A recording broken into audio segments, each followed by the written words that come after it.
आज है 16 सितंबर 2025 दिन मंगलवार। Welcome back to clean news MP. चलिए देखते हैं मध्य प्रदेश की 25 फटाफट बड़ी खबरों को। इससे पहले आप न्यूज को कहां से देख रहे हैं हमें कमेंट में बताना बिल्कुल ना भूलें।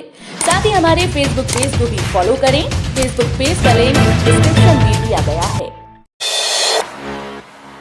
एमपी में बनेगा engineers research and training institute. CM बोले अभियंता भगवान हनुमान समान। इंजीनियरिंग डे 2025 के अवसर पर भोपाल के कुशाभाऊ ठाकरे कन्वेंशन सेंटर में मुख्यमंत्री डॉक्टर मोहन यादव ने बड़ा ऐलान किया। उन्होंने बताया कि मध्य प्रदेश में engineers research and training institute की स्थापना की जाएगी। इसमें अभियंताओं को नई तकनीक और कार्य पद्धति का प्रशिक्षण मिलेगा। सीएम ने कहा कि अभियंता भगवान हनुमान की तरह समाज और विकास में योगदान देते हैं। उन्होंने ये भी कहा कि देश के अभियंताओं ने चिनाब ब्रिज जैसे निर्माण कर अपनी उत्कृष्टता साबित की। ये कदम प्रदेश की तकनीकी कार्यक्षमता और पारदर्शिता को बढ़ाएगा। एमपी में 20,000 स्वास्थ्य शिविर 17 सितंबर को पीएम करेंगे स्वस्थ नारी सशक्त परिवार अभियान की शुरुआत। मध्य प्रदेश में महिलाओं और किशोरियों के स्वास्थ्य को सशक्त बनाने के लिए 20,000 से अधिक स्वास्थ्य शिविर लगाए जाएंगे। इन शिविरों में मुफ्त जांच, परामर्श और इलाज की सुविधाएं उपलब्ध होंगी। अभियान का मुख्य फोकस मातृ शिशु स्वास्थ्य, पोषण, गैर संचारी रोगों की स्क्रीनिंग और टीबी उन्मूलन पर रहेगा। 17 सितंबर को प्रधानमंत्री नरेंद्र मोदी एमपी से स्वस्थ नारी सशक्त परिवार अभियान का शुभारंभ करेंगे। सोमवार को उप मुख्यमंत्री राजेंद्र शुक्ल ने वीसी के माध्यम से तैयारियों की समीक्षा की। 15,000 हितग्राहियों के लिए खुशखबरी, राशन पर्ची अब तुरंत मिलेगी। कलेक्टर शिवम वर्मा के निर्देश पर उपभोक्ताओं के हित में आपकी पर्ची आपका हक अभियान चलाया जा रहा है। इसके तहत 1 साल से लंबित करीब 15,000 हितग्राहियों की राशन पात्रता पर्चियां अब जारी की जाएंगी। कई लोगों की केवाईसी पूरी न होने के कारण पर्ची जनरेट नहीं हो पा रही थी। अब विशेष व्यवस्था के तहत उन्हें उनकी पात्रता पर्ची तत्काल मिल सकेगी। इस पहल से राशन वितरण में बाधा खत्म होगी और हितग्राहियों को उनका हक समय पर मिलेगा। सिंघस 2028 के विकास कार्यों के लिए सरकार को मिल रहा सबका समर्थन। मुख्यमंत्री डॉक्टर मोहन यादव ने कहा कि सिंघस 2028 के विकास कार्यों के लिए राज्य सरकार को सभी का समर्थन मिल रहा है। विकास की प्रक्रिया को बनाए रखना प्राथमिकता है। लैंड पूलिंग और अन्य विकास कार्यों में सभी से संवाद कर सबके हितों का ध्यान रखा जा रहा है। केंद्रीय गृह मंत्री अमित शाह ने स्थायी संरचनाओं के विकास पर जोर दिया, जिससे धार्मिक पर्यटन को बढ़ावा मिला। उज्जैन में किसानों के साथ संवाद जारी है और सरकार सभी को साथ लेकर आगे बढ़ने के लिए प्रतिबद्ध है। एमपी का अलीराजपुर, अब अलीराजपुर केंद्र ने दी मंजूरी। मध्य प्रदेश सरकार ने अलीराजपुर जिले का नाम बदलकर आधिकारिक रूप से अलीराजपुर कर दिया है। केंद्रीय गृह मंत्रालय ने 21 अगस्त 2025 को इस नाम परिवर्तन को मंजूरी दी। अब मध्य प्रदेश सरकार की अधिसूचना के बाद ये नाम प्रभावी होगा। जिले के कलेक्टर अभय बेड़ेकर ने बताया कि ये कदम स्थानीय लोगों की मांग पर उठाया गया है। प्रस्ताव में बदलाव के कारण स्पष्ट किए गए थे। नाम परिवर्तन से प्रशासनिक दस्तावेज और आधिकारिक रिकॉर्ड अब नए नाम के अनुसार अपडेट किए जाएंगे। मध्य प्रदेश विधानसभा में नया प्रमुख सचिव अरविंद शर्मा नाम सबसे आगे। मध्य प्रदेश विधानसभा में प्रशासनिक बदलाव की तैयारी शुरू हो गई। मौजूदा प्रमुख सचिव एपी सिंह 30 सितंबर को सेवानिवृत्त हो रहे हैं और उनके कार्यकाल में विस्तार की संभावना नहीं है। इस बीच अरविंद शर्मा, जो वर्तमान में विधानसभा सचिव के पद पर हैं, उन्हें अगला प्रमुख सचिव बनाए जाने की चर्चाएं तेज हैं। सूत्रों के मुताबिक 1 अक्टूबर से नए प्रमुख सचिव की नियुक्ति प्रभावी हो सकती है। इससे विधानसभा में प्रशासनिक कामकाज और नेतृत्व की नई दिशा तय होगी। खाद की कमी पर किसानों का हटा बटियागढ़ मार्ग पर जाम, कालाबाजारी का आरोप। दमोह जिले के हटा क्षेत्र में किसानों ने खाद की कमी के विरोध में हटा बटियागढ़ मार्ग पर सड़क जाम कर दिया। हटा मंडी गेट के बाहर किसानों ने प्रशासन के खिलाफ नारेबाजी करते हुए करीब 1 घंटे तक विरोध प्रदर्शन किया। पुलिस मौके पर पहुंचकर समझाने का प्रयास करती रही, लेकिन किसान मानने को तैयार नहीं।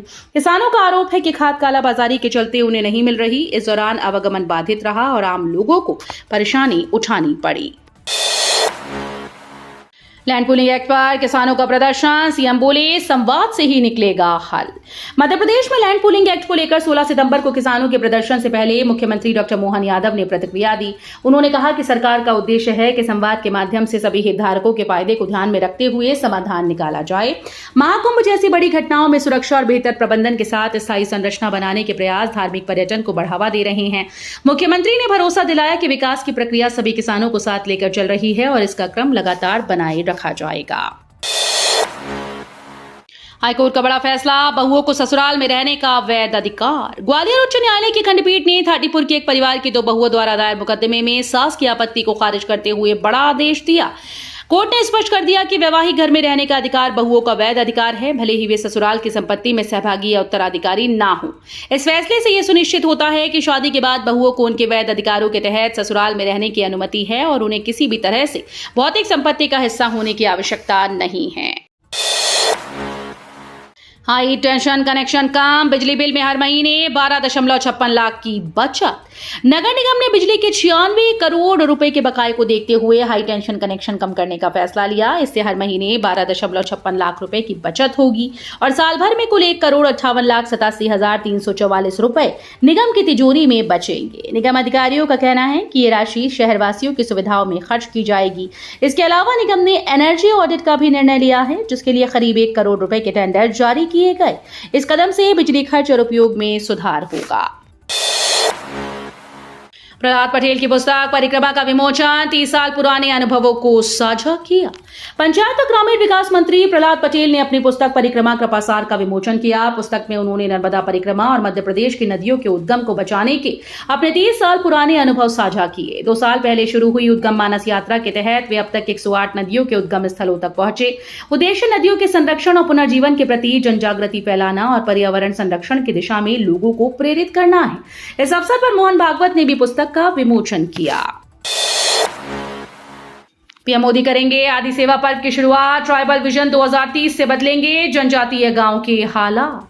मध्य प्रदेश में 17 सितंबर से 2 अक्टूबर तक आयोजित होने वाले आदि सेवा पर्व का उद्घाटन प्रधानमंत्री नरेंद्र मोदी अपने जन्मदिन पर धार जिले के ग्राम भैसोला में करेंगे। ये महापर्व जनजातीय समाज के गौरव और राष्ट्र निर्माण का प्रतीक होगा। आदि कर्मयोगी अभियान के तहत स्वास्थ्य, शिक्षा, पोषण, कौशल विकास, आजीविका, संवर्धन, स्वच्छता, जल संरक्षण, पर्यावरण सुरक्षा जैसी सेवात्मक गतिविधियां आयोजित की जाएंगी। इस पर्व का मूल उद्देश्य सेवा, संकल्प और समर्पण के माध्यम से ट्राइबल विजन 2030 के तहत गांव के भविष्य को आत्मनिर्भर बनाना है। सीएम मोहन यादव ने मूर्धन्य साहित्यकारों को राष्ट्रीय हिंदी भाषा सम्मान। मुख्यमंत्री डॉक्टर मोहन यादव ने रविंद्र भवन भोपाल में आयोजित हिंदी दिवस कार्यक्रम भारतीय मातृभाषा अनुष्ठान में देश विदेश में हिंदी भाषा के क्षेत्र में उत्कृष्ट योगदान देने वाले साहित्यकारों को राष्ट्रीय हिंदी भाषा सम्मान से सम्मानित किया। कार्यक्रम को संबोधित करते हुए सीएम ने कहा कि हिंदी हमारी संस्कृति को जोड़ती है और इसके बिना हमारी साहित्यिक धरोहर, भावनाएं, संवेदनाएं अधूरी हैं। यह आयोजन हमारी सांस्कृतिक जड़ों से जुड़ने का सशक्त माध्यम है। कटनी में नवीन केवी 11 मंगल नगर फीडर का निर्माण, हजारों उपभोक्ताओं को राहत। कटनी शहर के एनकेजी और मंगल नगर क्षेत्र के लिए नवीन 11 केवी मंगल नगर फीडर का निर्माण पूरा हो गया है। इससे वर्षों से बार बार बाधित हो रही विद्युत आपूर्ति की समस्या का स्थायी समाधान मिल गया है। 12 सितंबर से दोनों क्षेत्रों में अलग अलग फीडर से बिजली आपूर्ति शुरू हो गई। पहले मंगल नगर, बिलगवा, पडवारा, छपरवा, कुलुआ और बड़खेरा समेत कई क्षेत्र एनकेजी 33/11 उपकेंद्र के एक ही 11 केवी फीडर पर निर्भर थे। अब हजारों उपभोक्ताओं को स्थिर और नियमित बिजली मिलेगी। किसानों की बढ़ सकती है टेंशन, तेज धूप और बढ़ते तापमान से रबी फसलों को खतरा।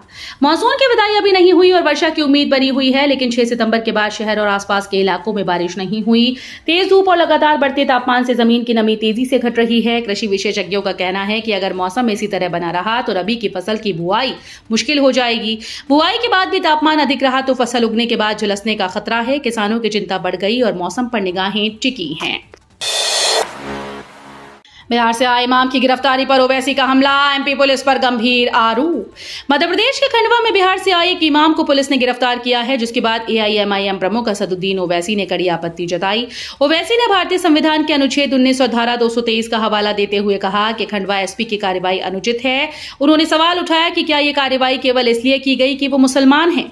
ओवैसी का ये वीडियो सोशल मीडिया पर वायरल हो गया, जिसमें वे एमपी पुलिस की इस कार्रवाई पर तीखा विरोध और गंभीर आरोप लगाते दिख रही हैं। डीएवीवी के छात्रों ने भारतीय सेना के लिए बनाए 2 नट ड्रोन। देवी अहिल्या विश्वविद्यालय के institute of engineering and technology के छात्रों ने भारतीय सेना के लिए 2 नए उन्नत ड्रोन तैयार किए। ऑपरेशन सिंदूर में पाकिस्तान के 413 ड्रोन और कई मिसाइल को भारतीय सेना ने हवा में नष्ट कर दिया था, जिससे छात्रों को प्रेरणा मिली। छात्रों ने सेना के सहयोग से महज 20 से 25 दिन में इस ड्रोन का निर्माण किया, जिसका उद्देश्य भारतीय सेना की ड्रोन क्षमताओं को और मजबूत करना है। प्रोजेक्ट में तकनीकी नवाचार और सुरक्षा को प्राथमिकता दी गई। क्षिप्रा नदी पर 14 नए पुल, सिंगस 2028 तैयारियों में 300 करोड़ का खर्च। धार्मिक महत्ता के लिए ख्यास शिप्रा नदी पर सिंघस 2028 तैयारियों के लिए 14 नए पुल बनाए जाएंगे। इन पुलों में 2 लेन और 4 लेन सबमर्सिबल ब्रिज, उच्च स्तरीय पुल और कलात्मक आर्च ब्रिज शामिल हैं। इंदौर रोड तपोभूमि से मंगलनाथ तक 12 किलोमीटर में नए पुल का निर्माण की योजना है। कुछ पुल वर्तमान पुलों के समानांतर और कुछ नई लोकेशन पर बनाए जाएंगे। इन पुलों के निर्माण पर कुल करीब 300 करोड़ खर्च होंगे। ये परियोजना क्षेत्र के यातायात और धार्मिक पर्यटन को मजबूत करेगी। शिक्षक का भर्ती रिजल्ट का इंतजार, भोपाल की सड़कों पर उतरे अभ्यर्थी, डीपीआई का किया घेराव। मध्य प्रदेश में वर्ग 2 शिक्षक भर्ती परीक्षा का परिणाम 4 माह से जारी न होने से नाराज अभ्यर्थी सोमवार को राजधानी भोपाल की सड़कों पर उतर आए। प्रदेश भर से आए सैकड़ों उम्मीदवार पहले मध्य प्रदेश कर्मचारी चयन बोर्ड पहुंचे, लेकिन सुनवाई न होने पर पैदल मार्च कर डीपीआई पहुंच गए और बैठकर प्रदर्शन किया। अभ्यर्थियों ने जमकर नारेबाजी की और कहा कि जब तक रिजल्ट जारी नहीं होगा उनका विरोध जारी रहेगा। उनका कहना है कि लंबे इंतजार के कारण उनके भविष्य की योजना प्रभावित हो रही है।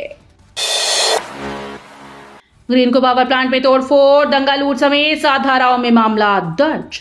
नीमच जिले के रामपुरा थाना क्षेत्र में निर्माणाधीन ग्रीनको पावर प्लांट के पास हुई बस की टक्कर से एक मजदूर की मौत के बाद ग्रामीणों ने आक्रोश जताते हुए तोड़फोड़ और आगजनी की। इस घटना में आरक्षक जोनी सवद भी घायल हुए। पुलिस ने दंगा लूट और अन्य संबंधित 7 धाराओं में मामला दर्ज किया। अब तक 20 लोगों पर केस दर्ज किया गया है। रामपुरा थाने की पुलिस अज्ञात आरोपियों की शिनाख्त वीडियो फुटेज के आधार पर करने में जुटी है। ग्वालियर चंबल में राजनीतिक वर्चस्व के लिए घमासान तेज, सिंधिया ने नरेंद्र सिंह तोमर पर किया कटाक्ष। मध्य प्रदेश के ग्वालियर चंबल अंचल में राजनीतिक वर्चस्व के लिए केंद्रीय मंत्री ज्योतिरादित्य सिंधिया और मध्य प्रदेश विधानसभा अध्यक्ष नरेंद्र सिंह तोमर आमने सामने हैं। गुना शिवपुरी संसदीय सीट से सांसद बनने के बाद भी सिंधिया का ग्वालियर चंबल अंचल की राजनीति और विकास कार्यों में सीधा दखल विधानसभा अध्यक्ष और उनके समर्थक ग्वालियर सांसद भारत सिंह कुशवाहा को रास नहीं आया। उन्होंने संगठन में विरोध व्यक्त किया। आईटीआर फाइलिंग में सर्वर दे रहा धोखा, जानिए क्या है परेशानी का कारण। आयकर विवरणी भरने की प्रक्रिया में फॉर्म में किए गए बदलाव और सर्वर के ढंग से काम करने से आयकर विवरणी आईटीआर भरकर जमा करने वाले खासे परेशान हैं। उनकी परेशानी इसलिए भी है कि आयकर की जानकारी फॉर्म में भरकर जमा करने की तारीख 15 सितंबर तक है। आयकर दाताओं को हो रही इस तरह की समस्या को देखते हुए जबलपुर टैक्स बार एसोसिएशन ने भी नाराजगी जताई। सुप्रीम कोर्ट ने वक्फ कानून के कुछ प्रावधानों पर लगाई रोक, चर्चा तेज। सुप्रीम कोर्ट ने वक्फ अधिनियम 2025 की वैधता को चुनौती देने वाली याचिकाओं पर फैसला सुनाते हुए कानून के कुछ प्रावधानों पर रोक लगा दी। सीजेआई बीआर गवई की अगुवाई वाली 2 जजेस की बेंच ने 5 याचिकाओं पर सुनवाई की। संसद के बजट सत्र में पेश यह अधिनियम बहुमत से पास हुआ था, लेकिन देश भर में इसका विरोध हुआ। अब कोर्ट के इस आदेश के बाद वक्फ कानून को लेकर नए सिरे से चर्चा और बहस शुरू हो गई। धर्मांतरण के आरोपी जब्बार खान के घर पर बुलडोजर, पत्नी ताहिरा के खिलाफ भी एफआईआर। सीहोर के चांडकपुरी इलाके में धर्मांतरण के आरोपी जब्बार खान के घर पर नगर पालिका ने बुलडोजर कार्रवाई की। नोटिस की अवधि पूरी होने के बाद डिमोलिशन शुरू किया गया।